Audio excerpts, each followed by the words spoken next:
14 there's no Part A, so is there anything you want to about that report? No, that report's straightforward. So Ellie, Pauline, moved and seconded. I'll put that motion. All those in favour say aye. All those opposed say no. That's carried. Next one does have Part A, so I'll hand over to you on that. Thank you. So this is obviously in regards to the projects following the Northern Arterial, the extension and the Christchurch Street upgrade.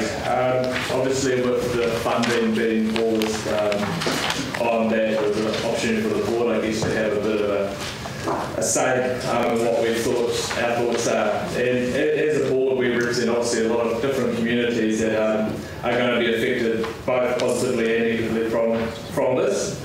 With the areas in Papanui, Belfast, Redwood Way obviously going to see a reduction in traffic congestion. The problem we see, of course, is a lot of this congestion is going to move from that area across to the St Albans area. And personally, and a lot of the board obviously agree that we just don't see it right to move congestion from one area to another. And I'd like to thank staff that have obviously shown us modelling that says the effects of this won't be that bad, and with all due respect, I still doubt some of the modelling that I've seen. But it's a good opportunity, I think, to say what we hear from the community as well. And one of the big things that come through is a rail system. And I know there's a lot of cost involved in a rail system, but if we have a look at cities around the world, they all have good railway systems. And I've heard divisions amongst here about the city of Greater Christchurch having up to 2 million people. Well, if we want a city like that, we need a rail system to be able to get people from A to B.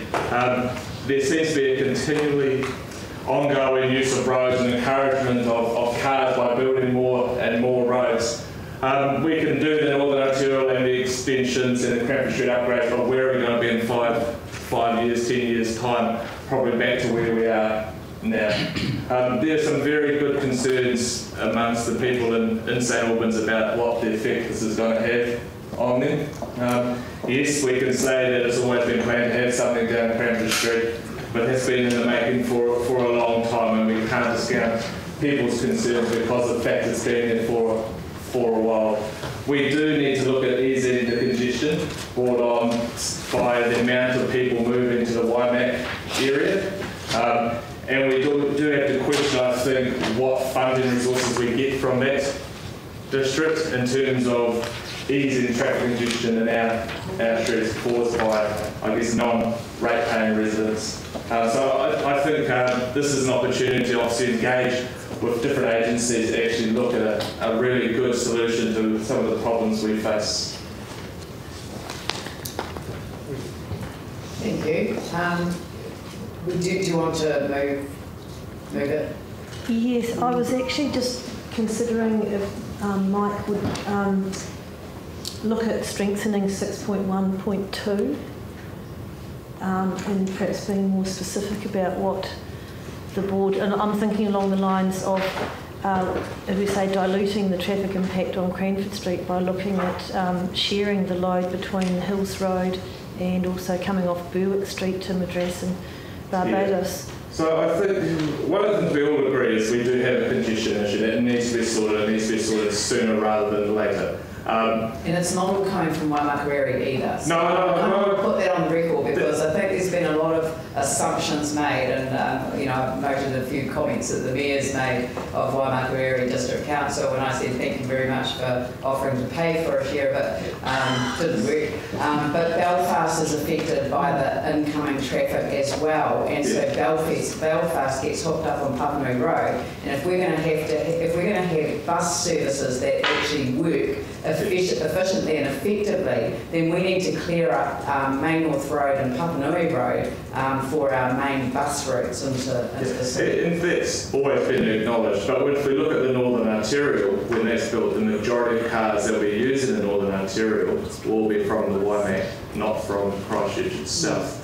So yes, those cars from Waimak will not be going down the Main North Road, and so that will free up those roads, but we still have the problem of where the cars are going. And when we look at the modelling, we're looking at around 47,000 cars hitting Innes Road on a daily basis, and currently we're sitting around 20,000. It's a huge jump.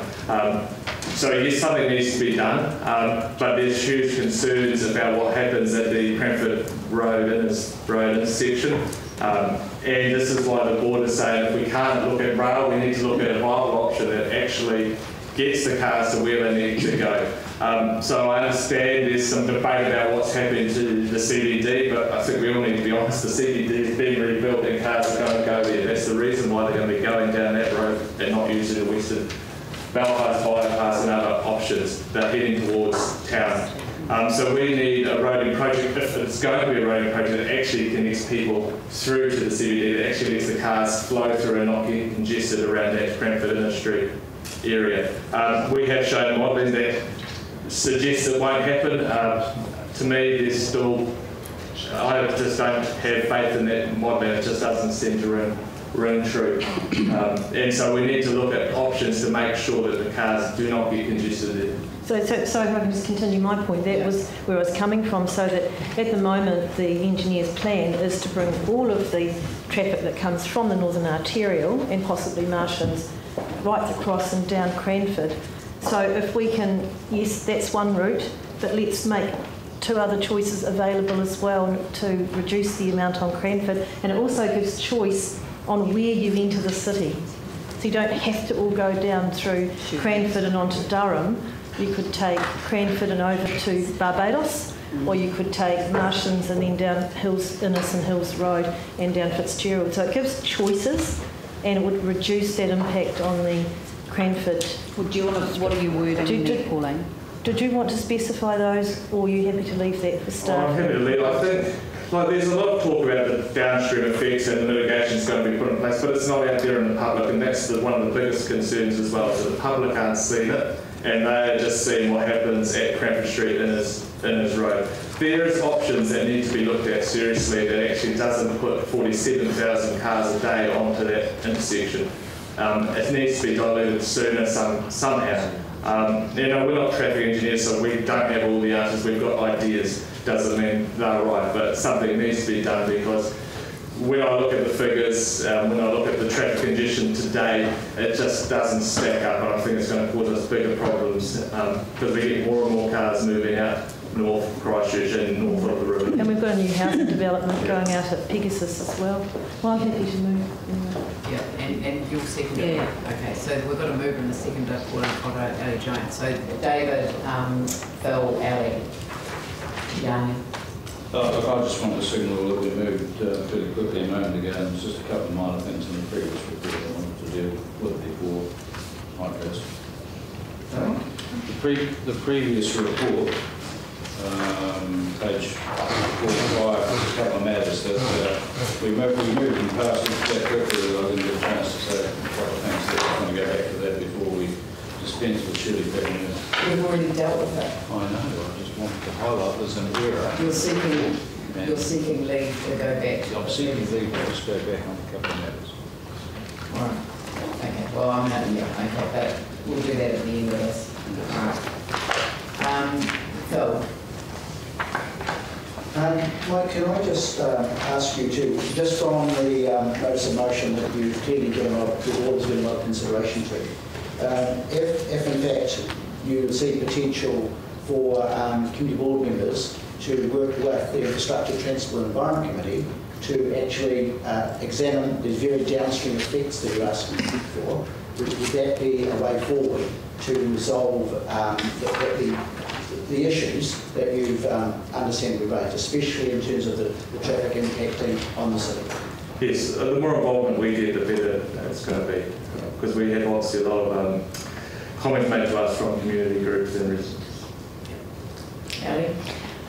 The other thing too, Mike, that I thought you might want to talk about, there's much spoken about the improving the bus routes and traffic as well, but you know, you're still putting vehicles onto a road that you can't widen, especially with Papanui Road. You've got cyclists as well. I mean, this is one of the reasons why passenger rail and freight need to be looked at on those lines so that we can actually use our roads more safely with the cycles on there as well. It's, you know, with respect, it's not just about improving public transport in the form of buses, which is why rail was put up. I'm putting words in your mouth. Yeah. Would that I agree. And I guess that's one of the things we need to look at. Instead of encouraging more and more cars or more use of roads, we need to look at getting away from roads, which is obviously, you know, there's nothing wrong with buses. Buses are great, but once again, it's another vehicle on a road. We need to look at getting people out of their cars and looking at better options. And are you talking about existing lines, existing rail lines?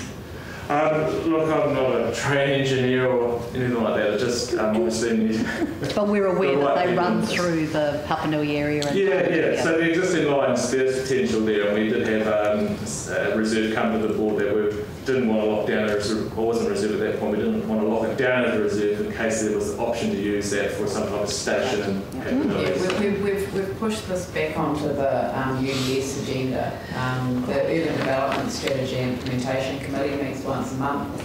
And obviously with the rail corridor being an important component of the district plan review, we've asked the UDS to put this back on the agenda. And it's never been taken off the agenda. Rail was looked at as part of the temporary solution to the pressure points. And from a cost-effective basis, it just didn't stack up. But whether it makes whether it can stack up on a long-term basis, you know, rolling stock on a trunk line that's used for freight. I mean, in Auckland, they've got the population to sustain the double lining, which is what they've done, which means that the freight doesn't get held up by passenger trains. Passenger trains have to be frequent to be well used. I'm afraid, despite the growth over the Waimak Bridge, there hasn't been the extent of increase that might sustain the extent of the use that you would want to see. And until people move back into the CBD to work, we've still got people who are actually travelling up going up Johns Road, who at the moment won't be coming anywhere near the city and won't be coming there probably for the next 3, 4, maybe even 5 years. Yeah, I guess it's laying the foundation for the future. Yeah, and those options have got to be left open. So we think preserving the rail corridor is really an important part of the district plan review for exactly that same reason. Yanni. Thank you. I did raise a question whether the PX report, we don't have the minutes and we haven't released that. Can I just get an understanding of when we'll release those? We can't release the minutes of the PX report because it refers to individual properties that are being purchased. But I mean, remove the sensitive information. No, that's absolutely fine. That's not a problem. So we've already put out a press statement that explains what the resolution was at the meeting. So there's been nothing that's held back that information. I was just concerned in the notice that we've got. It says that we've confirmed our commitment to deliver the projects. It doesn't make it clear whether there will be any consultation as part of the annual plan changes to what we've agreed. But it has to be, because what we've said is that the council will also work closely with affected communities to ensure that downstream traffic effects are addressed, and the council is proposing to amend the long-term plan to accommodate NZTA's offer of variable funding assistance as part of the annual plan process 2016 to 17. We have to consult. So it's a legal obligation to consult. Great. So in terms of the message back to the community, I guess it's really that there is going to be another round of consultation on council's latest decisions, and I'll have a chance. So nothing's going to happen until that further consultation has taken place. And I think just in terms of the board recommendation here, which I'm assuming will be carried by the council, is that we want to, sort of fully engage the community board in this process as well. And I know that I wouldn't be speaking out of school if I said that NZTA hadn't spoken very favourably about the interaction that they've had with the community board and felt that that's a good basis for the relationship going forward. So, for the work that you've put into that, thank you very much. So the other question I had was, you've talked about a roading project for the next Northern Ontario to the CBD, but that has a huge implication for the Hagley Ferry Port, and we've had hardly any visibility briefings, engagement around this. So it kind of, I'm just trying to understand what you're trying to achieve with that project. Is it compared to what we're trying to achieve in the central city, which is to stop cars coming in and congest the central city? But you're saying in this notice of motion you want to make it easier for cars to come into the central city, which seems contrary to we want to make it easy for cars to get from. If they're going to go down this route, look, this is not the first option I think should be looked at. But we need to ease the congestion, and we need to get cars from A to B, we need to get them A to B. But we can't have them get into like BBF and then just stop it there. We need to actually follow it through and say this is what we want cars to do. Yes, possibly there's going to be an impact on the ward you're in. If we don't do anything.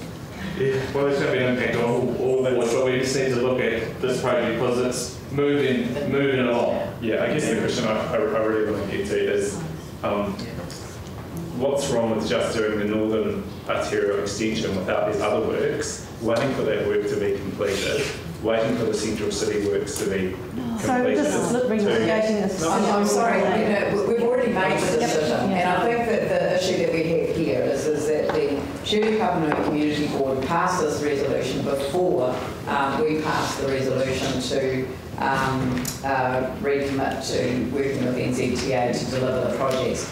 We've absolutely heard what the neighbourhoods, plural, have said, because what they've said is that they want us to be thinking of this as don't just come as engineers and tell us that people are going to peel off and it will magically occur and we won't get a bottleneck occurring as we get past Innes Road. Show us that you're going to improve the entranceway and through Hills Road, that you're going to make other changes, and you've said, look, and make sure you don't take that rail system park and ride off the agenda, because actually if we were able to utilise our existing lines and put some rolling stock on there that would actually get people in and out in a convenient and consistent way, then that would be the best of all possible worlds. So what I'm hearing is that Happy Ferrymead want to be involved, and I'd be quite happy if Phil is happy to bring them into the conversation. I don't have a problem, and that maybe would appeal to you. Yeah, I just want to address the concern that was raised about the traffic modelling effects, and it was really a timing issue. Is because if you don't have confidence in the traffic modelling, which happens... we're discussing the Shirley Papanui Community Board's resolution. It was passed before we passed a resolution saying that we would continue to work with New Zealand Transport Agency to deliver the project. Anyway, it's not a case of the modelling. The staff themselves don't know what the effect is going to be, which is a wait and see. So in terms of the timing, we've got two... But Yanni, we are discussing the Shirley Papanui Community Board's resolution, which they did raise prior to, or passed prior to us making our decision. So, and I think that we need to be fully engaged in this process. And I think that if the expression is that Happy Ferrymead wants to play a more engaged role with Shirley Papanui on the, I guess, the end point. Sorry, I think you must kind of represent what I'm asking. The only question I'm asking... I didn't misrepresent it. I might have misunderstood it, which wouldn't be surprising. Right, so 6.1.2, the only question I want to ask is the timing around when you think that should be done.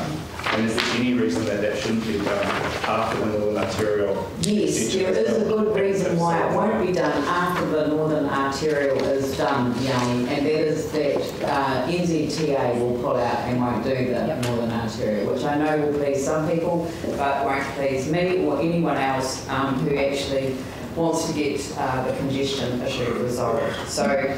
But that is not a question for the chair of the Shirley Papanui Board. So I've got the resolution, and I'll put that resolution. All those in favour say aye. Aye. Those opposed say no. That's carried. Thank you. So the next is that the report as a whole, and I am mindful it will go back to the other one. Ellie, would you like to move this? And Pauline, like to second it. I'll put that motion. All those in favour say aye. Aye. Those opposed say no. That's carried. And we'll zap back, David, Look, my apologies, we've darted around and it's been very expedient and I just overlooked a couple of things. On page 45 of that report, there were a couple of things that concern. One was item 9, that the Rocklands Fire Station might take 16 months to process a resource consent to ship that. I'd just like to alert staff to that one. Oh, can I just comment on that, please? That came from a deputation. It was unfounded. They don't have any evidence of that. They were just merely saying they hoped it wouldn't take that long, and they actually haven't even lodged it yet. So I'm sure it won't take that long. And we've got a commitment from staff to actually get in behind and help get this surf club, enable the happening of it, not to put roadblocks up for it. The Shirley Papanui Community Board have funded this to the tune of, I think it was 130k from the Capital Endowment Fund a couple of years ago. It's a very worthy cause, so it was just from deputation, David. So. Okay, appreciate that. And the other one was 8.6, just a technical glitch there. The Ruga School isn't on Marshlands Road, it's on Turner's Road. That is correct, and it's not Marshlands Road either, it's Marshland Road. Yeah. Right, thank you very much. So thanks. Thank you. And we have Spraden and Heathcote, I think is the last community board. Yes.